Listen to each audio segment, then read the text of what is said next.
Doug Wiley with Police Magazine. I'm here with Captain Greg Meyer, great friend to law enforcement across the country, and particularly here in California, where you were an officer for, what, 30 years? 30 years. 30 years. One of the things that's become a really hot topic across the country is body-worn cameras. And there's a lot of complexity to this issue of body-worn cameras. What are some of your thoughts about best practices and policies and what have you for body-worn cameras? Body-worn cameras are proving to reduce complaints, and when complaints against officers come in, they generally will exonerate the officer and really speed up the investigation for those cases where the complainant is completely mistaken about what happened out there, or even fabricating what happened out there. And you know, we all know that happens. It also holds the officer accountable to be on their best behavior under the situation. Policy issues in different agencies are kind of all over the map. They're developing the past several years. It'll probably take a few more years of experience around the country to develop what we would call best practices with respect to body-worn cameras. I see it coming where it's going to be mandatory in your agency that if you're issued a body camera, you have to wear it. You have to turn it on at an appropriate time with your encounters.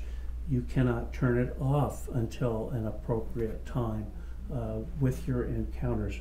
Their questions are when you're doing a report about an incident that's on the body camera, whether it's a critical incident or whether it's just a routine incident, a routine type arrest.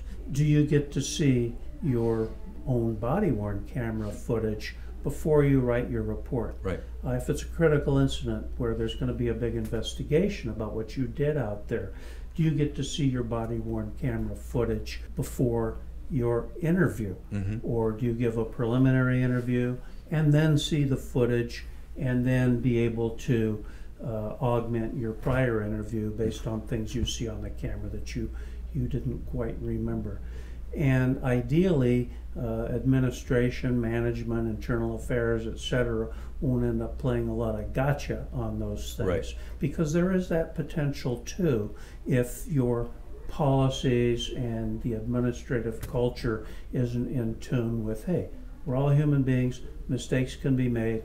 You have to differentiate between an honest mistake or a falsehood. You have to differentiate between something you say initially and something that comes out of your memory later. Right. With all of that for science type memory issues, especially under stress, that can impact what your statement is. Right. All those things are important. More and more we're seeing agencies deal with when to release the body camera footage to the public, if at all. If at all, right. Okay. Los Angeles Police Department just a few weeks ago implemented a new process where they release the critical incident camera footage, whether it's body-worn camera or in-car video, within 45 days after shooting or other critical incident. And that's before the investigation is even done typically.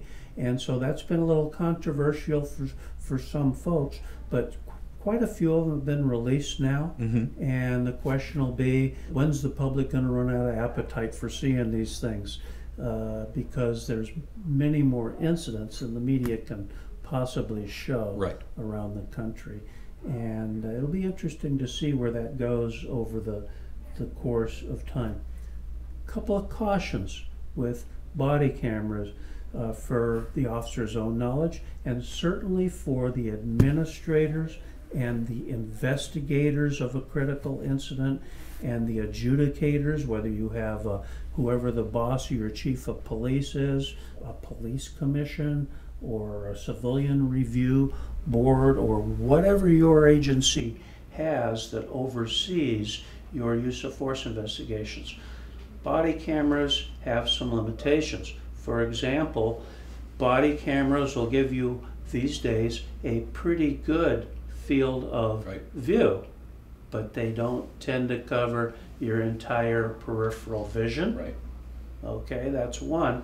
And in a critical incident, when you're facing A threat, you are narrowly focused. Your attention is on the threat. Your attention is on the suspect's hands, because it's the hands or something in the hands that are going to kill you. And guess what? That means that under stress, you typically will not see this other stuff out here. And so some investigators say, well, it's right there on your camera. I didn't see that, because you have to understand the science. Force science is so good on these issues. Let me give you a real life example about peripheral vision. December 19th, 1984 in Los Angeles, at the Chinatown in a jewelry store at about 1 o'clock in the afternoon. I ended up being second unit into the scene when I was a young sergeant. There was a shootout in a jewelry store. Officer Dwayne Johnson was killed. Officer Archie Nagao was shot through the neck.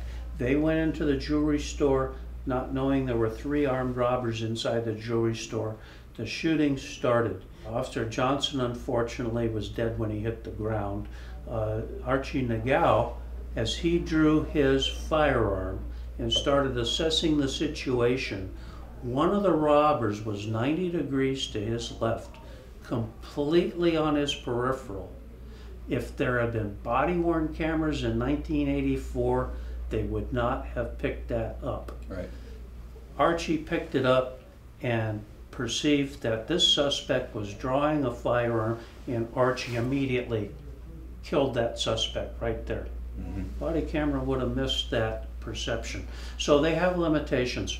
Another limitation on body cameras, whether it's day or night, but especially at night, the camera sees better than the human eye. Yes, much The better. technology is so good now. We see all this digital body camera evidence, and it almost looks like it's daytime out there. Yep. That is not the same eyeball that you have at night that is trying to adjust to a low light condition. All of those things are important to the investigation and to giving the officer and the public a fair shake. Yeah. Greg, thank you very much for everything you do for law enforcement, and thank you for your time today. Thank you, Doug. Doug Wiley, Police Magazine.